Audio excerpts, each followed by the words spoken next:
Hi everybody, welcome to the show.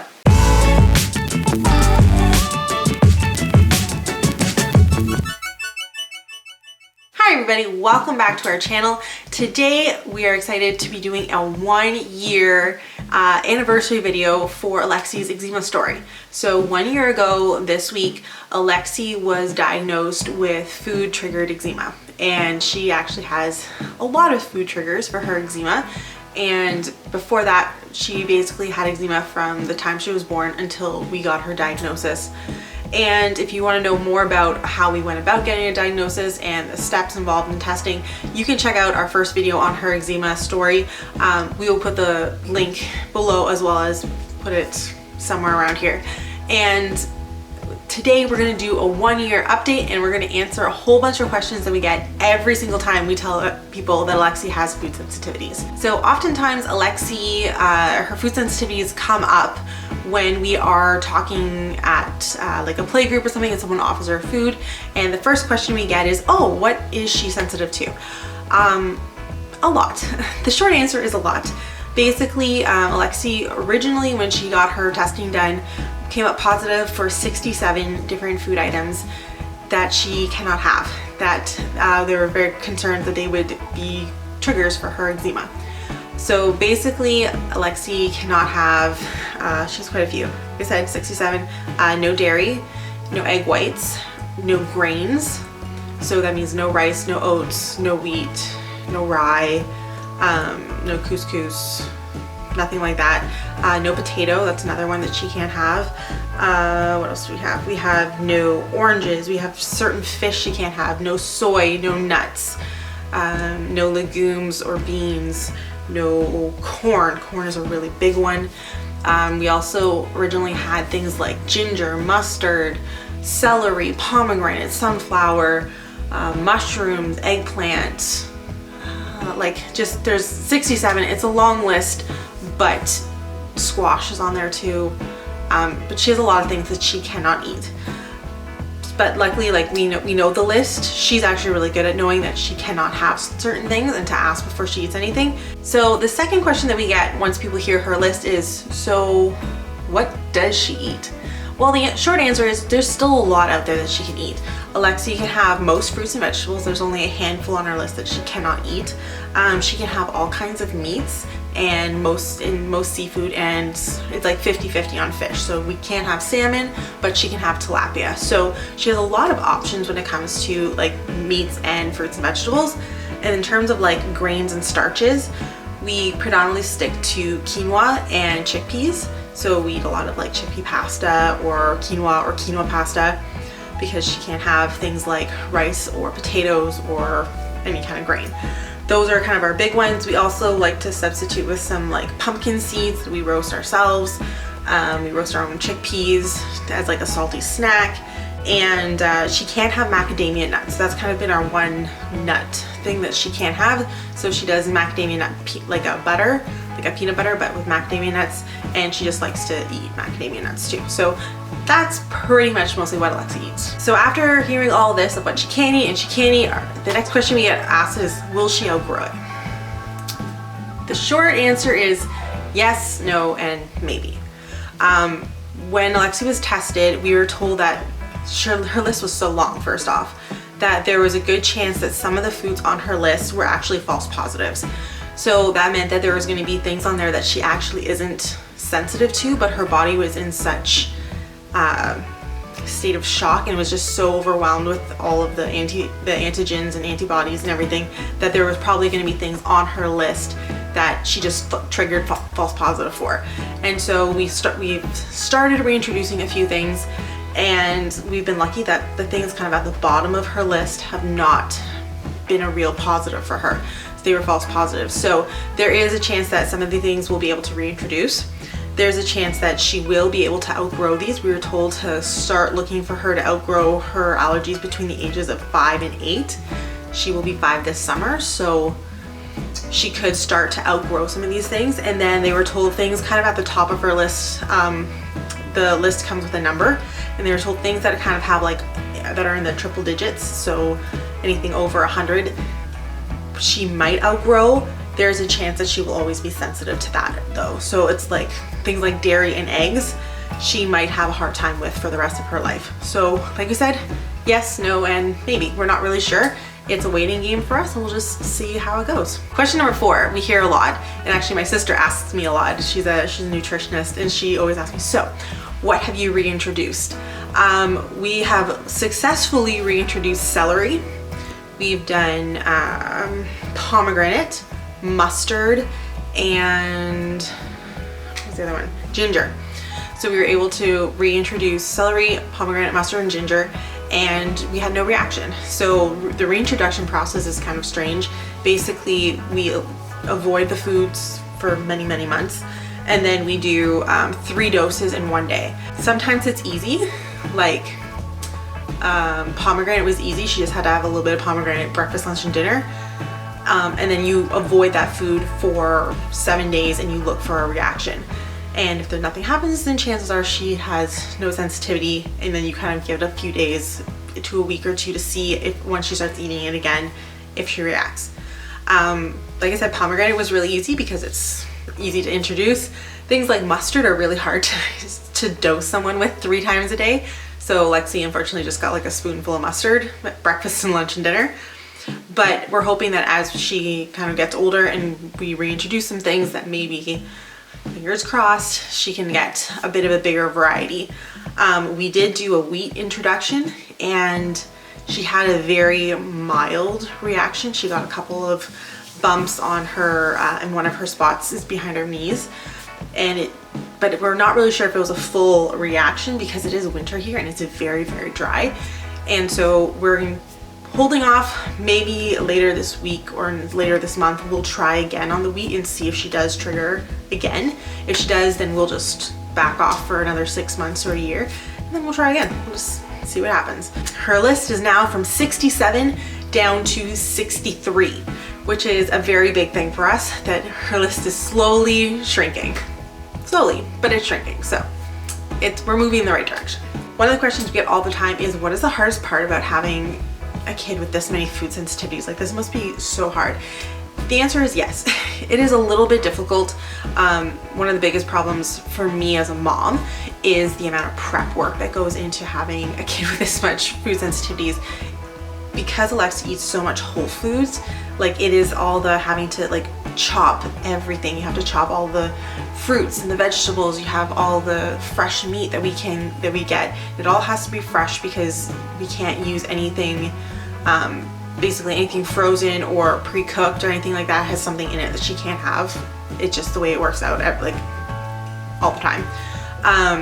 It's just all the prep work, and it's reading all the labels. Like, we have to make our own spice blends, we have to make our own barbecue sauce, I have to make my own baking powder, because baking powder you buy in the store either has cornstarch or potato starch, and those are 2 things she can't have. So the amount of prep work that goes into just feeding her is a lot of prep work. We also have the problem of, like, any baked good she has, I have to make it from scratch. So we use a lot of like cassava flour and buckwheat flour to make things like bread, muffins, cookies, cupcakes for birthday parties. So those are things that, like, I have to make it, because if I don't make it, there's nothing on the market that meets all of her dietary restrictions. So that's just the reality. It just requires a lot of prep work, not just in her food even, but also in like going out. Because when we go out in public, or if we're going to a friend's birthday party, or if we're going, you know, out to a restaurant, it's the prep work of having to think of, like, are they going to have an option for her to eat? Are they having lunch? Do we need to bring a whole lunch, or is it just a snack? Or if it's a birthday party, you know, are they having cookie? Can I bring a cookie or a cake? Or like, how am I going to carry this with us? And how much food do we have to bring?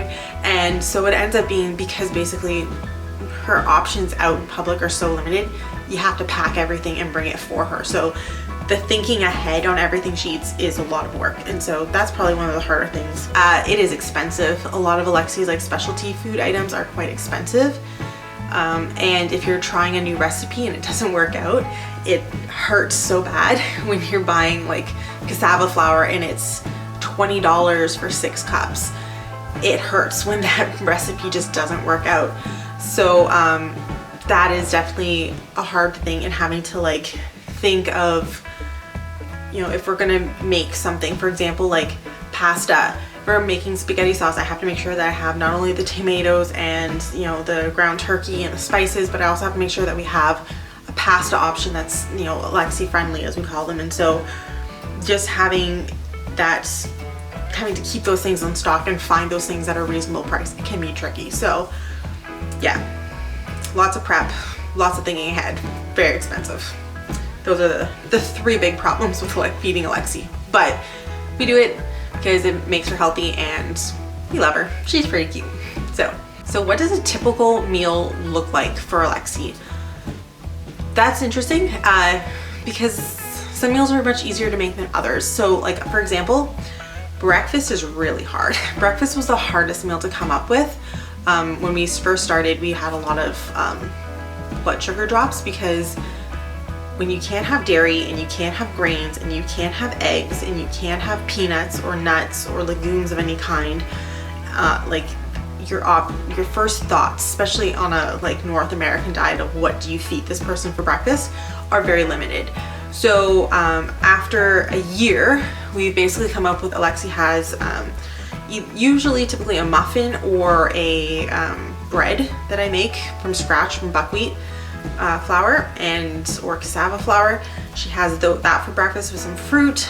We recently lucked out and found yogurt for her that was Alexie friendly, and like a dairy-free, potato starch, rice starch, cornstarch free yogurt. And so that's been kind of something really exciting for us. We do smoothies with like protein powder and stuff. So breakfast was the hardest, and for her it's the hardest because it's the same breakfast pretty much every single day. Wednesdays we do waffles, which I make from scratch, and I'll do it in my waffle maker and do about 6 or 7 waffles and then freeze them and just pop them in the toaster. But yeah, breakfast is the hardest meal. Lunch, Alexie has very similar lunches most days, but she really likes what we call a smorgasbord. Basically, it is a plate of whatever I find in the fridge, and typically it involves like tomatoes, cucumbers, carrot sticks, olives. We do, there's a very limited selection of lunch meats that we can do by very specific brands, and we still check the labels all the time because the recipes change. But for example, most hams are okay, like a ham lunch meat, and we'll give her that along with something like a dairy-free cheese, very specific brands, or and then some kind of cracker-y kind of thing. So we often do like a tortilla chip, like a grain-free tortilla chip, or plantain chips are actually really good that she really enjoys. So that's kind of her typical lunch. That's basically what she eats most days. That's what we pack in her little lunchbox when we go out, and it's actually one of her favorite lunches. If you ask her what she wants for lunch, she will tell you she wants a smorgasbord. So, hey, if it ain't broke, don't fix it. She loves it. So, dinner for me is the easiest meal to make because we basically do kind of a variation of the same thing. We do some kind of meat or protein with a spice blend or a sauce that I make from scratch. And then we'll do like a roast vegetable, a salad, or like a quinoa on the side. It ends up being, it's simple. There's lots of varieties that we can do there. We do a lot of sweet potatoes, we do lots of broccoli and green beans, and that's just, yeah, I find dinner is really the easiest to make. So yeah, that's what she typically eats in a day. Snacks, again, we do a lot of fruit or vegetables, and she also really likes like a trail mix. So we do like a raisins, dairy-free chocolate, and macadamia nuts. That's a really big go-to for us. So that's what she eats in a day. Very normal, not too hard, but it does require a lot of planning and thinking. Another question that we get all the time is, what do we buy for Alexie that's special? Is there like special foods that we buy? And do we eat them? We try not to eat Alexie's food because it is really expensive compared to like the regular kind. It's not always significantly healthier. It's just like it gives her an option sometimes. And we do a lot, like most of her diet is whole foods and it is things that I can make myself. There are a few things that we do buy just because they make our lives so much easier, and I'm not making everything. I make enough from scratch, so sometimes buying a few things here and there just make our lives so much easier. But there are certain things that Alexie really does love, and I will go through a couple of her favorite brands and tell you how we use them. So, Banza, this is a chickpea pasta. It is really, really good. I buy this at Natura Market. I will put a link below if you guys are interested. They sell a lot of really great products, and we can't find stuff like this in our store, grocery stores, or even our specialty food stores. So this is great because I can buy it online, and I usually do like one big order a month and ship it out in kind of like a month's worth of what we need.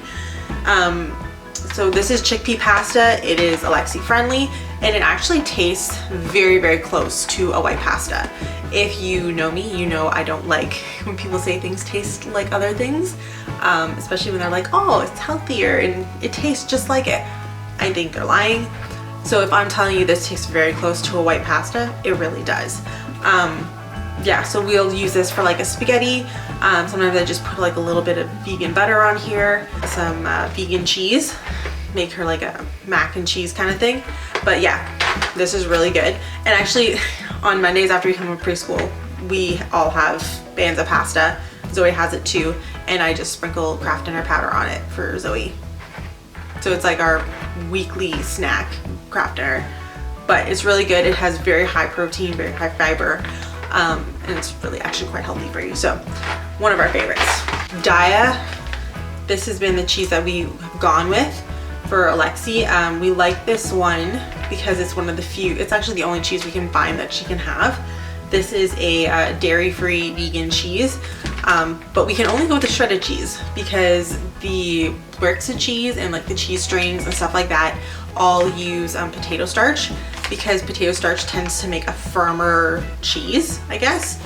Makes things firmer than tapioca starch. And so to have like a brick of cheese, you need to really stick together. So they use potato starch in those things. This one uses tapioca because it's shredded. So this is what Alexie has. She has this by itself. We make mini pizzas with it. We throw this on our pasta. Yeah, Alexie goes through a bag of cheese about every 2 weeks because we eat a lot of it. So it's helpful for us. Siete chips. And these are a cassava flour chip. So it is a grain-free chip, and they're super good. It's like eating a tortilla basically. And Alexie uses this as like a cracker substitute because we haven't found a cracker. So she has this on her like smorgasbords for lunch. We also occasionally use this as like if we do nachos for dinner, and just put like ground chicken with like a spice blend into her cheese, in the diet cheese. So we use tortillas. She uses about a bag a week, which is a lot, but considering that she doesn't have any other options, it ends up being kind of like a standard item in our house. So we buy these at Natura. We don't eat them. This is an Alexie only option item typically, because they are a little bit on the more expensive side. If you're gonna look at like a tortilla chip, they're like $7 a bag, $5, $6, $7 a bag. But Alexie loves them, and it really opens up our options. So Enjoy Life chocolate. This has been a lifesaver for us because sometimes you just need some chocolate. Like, let's be real. Enjoy Life makes phenomenal chocolate. I buy this, you can buy this in the store, you can buy this at Natura, you can buy it on Amazon. So many places where you can get this kind of stuff.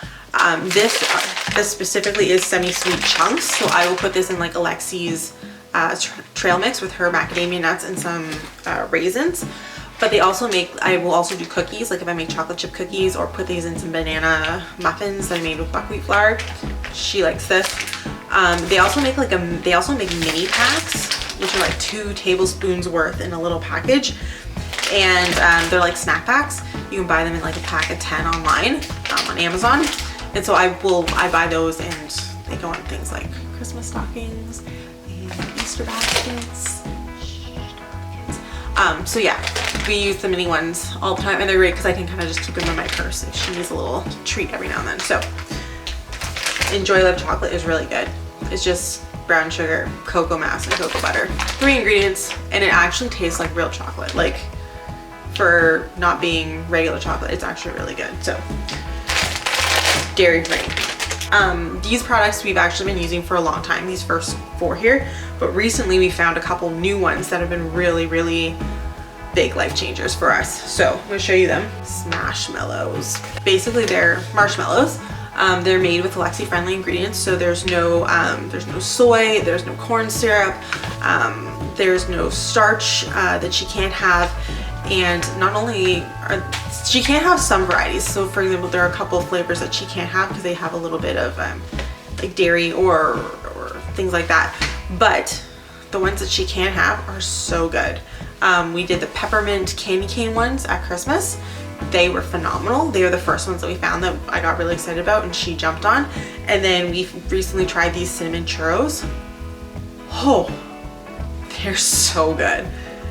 So we've started, like, this becomes like her like little dessert snack after supper, or it'll be like a little, like, I packed 2 or 3 of these for like a birthday party or a play date if I know there's gonna be cookies or something. These have become like my go-to, and they're amazing.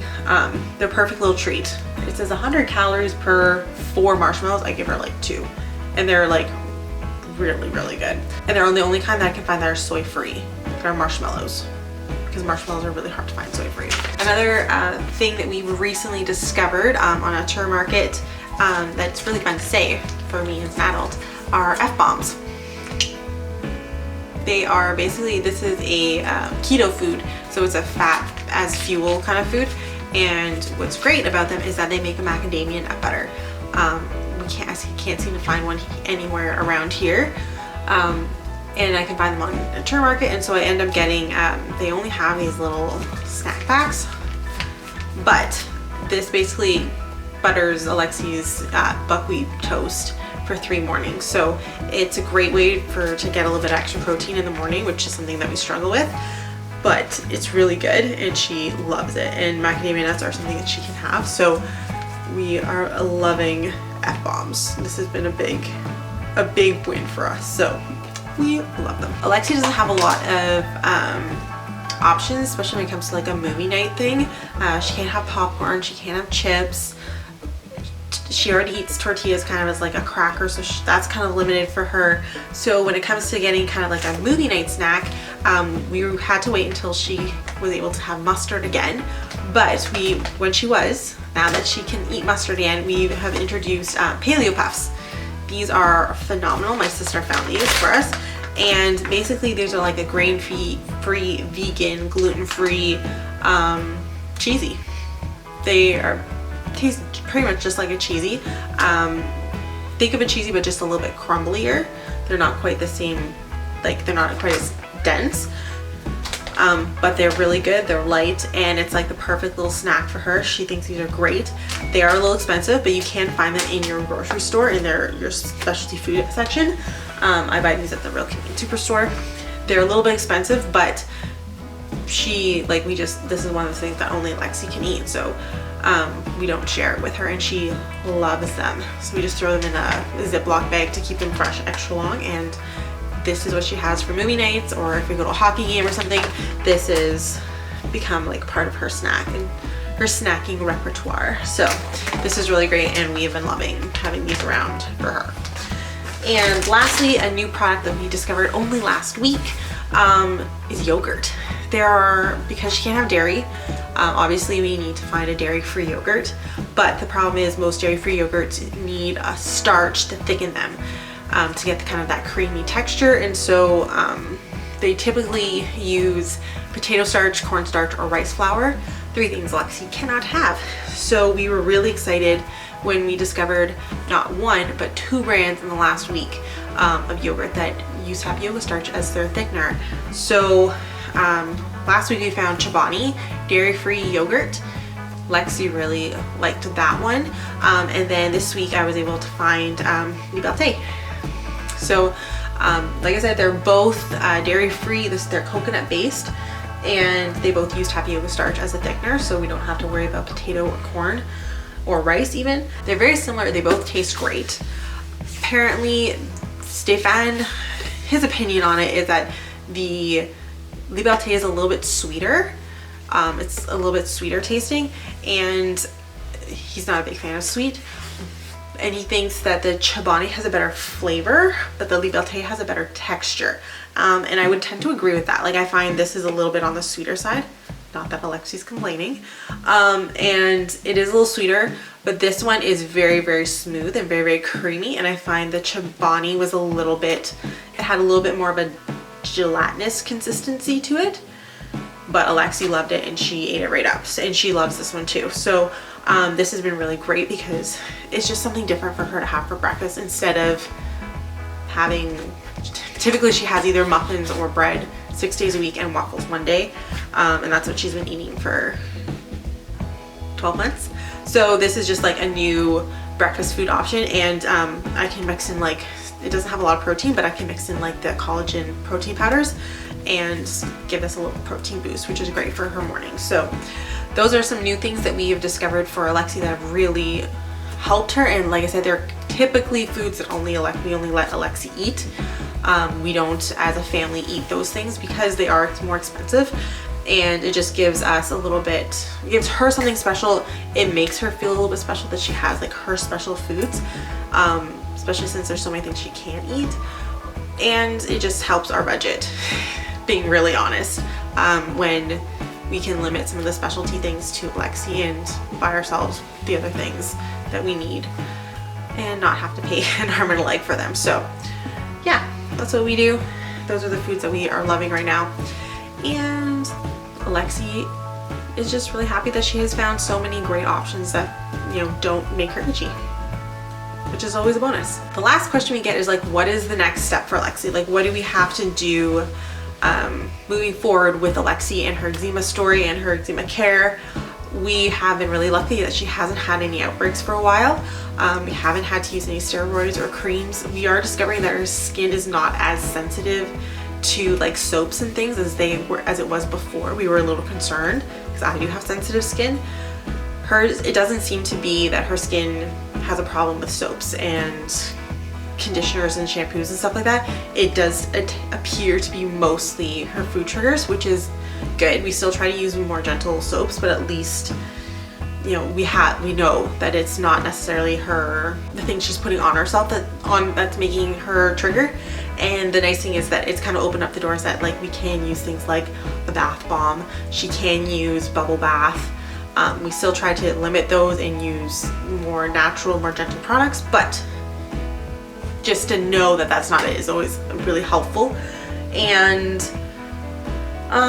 moving forward, basically at this point we're just continuing to reintroduce things into her diet. So we've started kind of at the bottom of our list and are slowly working our way up in things that especially picking things that would open up some doors for us, making her diet a little bit more nutritionally stable and also a little bit more interesting.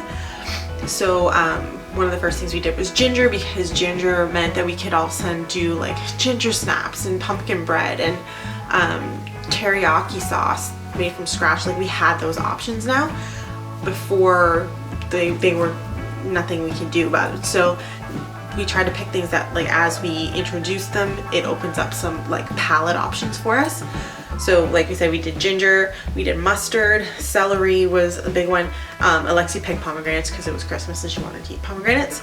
But moving forward, we're going to continue to try to introduce some things. Like I said earlier, we did a wheat introduction that kind of went so-so. We're going to see if we can introduce some wheat. That would be really big, just to like make our lives a little bit easier. But we might do salmon, because I love salmon. And salmon would just open up some more food options for her. And we're just gonna keep kind of working mostly for things at the bottom of her list and working their way up, because the things at the bottom are mostly gonna be the things that she outgrows quicker, hopefully, or that the things at the very bottom are false positives. So that's what we're doing. We're trying to do about one a month moving forward now to see, you know, what she's actually triggering for. But yeah, just fingers crossed that as we reintroduce, it ends up being that she's okay with these things, because I would really like some of these things back. Sometimes it's just really hard to like make 2 meals. So we end up eating a lot of Alexie friendly meals all the time. And it would be really nice to have some of these things back in our diet. Like I said, salmon will be something we're gonna try again, probably really soon. So it has been 1 year since Alexie was diagnosed. We went cold turkey and eliminated everything off of her list. And within 10 days, we noticed a difference in her skin. Within 6 weeks, she was healed completely. And it's been 10.5 months of no eczema. So for a kid who has had eczema since birth, that's been a big deal. It's been a big milestone for us. And we're just hoping that as we continue to reintroduce, that she can have good reactions, that she's not testing positive for these things, and that we just always get excited when we find new foods and new products out there that are coming out to the market that are Alexie friendly, as we call it, so that they're, you know, dairy-free, grain-free options, starch-free options have been we've found a lot more people are using tapioca starch, which has been exciting for us. Just opens more doors for us. And so yeah, that's basically everything that's gone on in the last year, and those are the questions that we get the most. I hope that you found this informative. Like I said, we have an eczema playlist that you guys can check out if you want to hear our whole story and see some of our other updates about Alexie's eczema. If you like this video, if you like our content that we put out, please subscribe and click the bell to get notifications. And don't forget to check us out on Instagram and on Facebook, where we post videos and photos and questions, and we pretty much talk to you guys daily. So make sure you follow us there, and we will see you guys next week. Okay? Bye.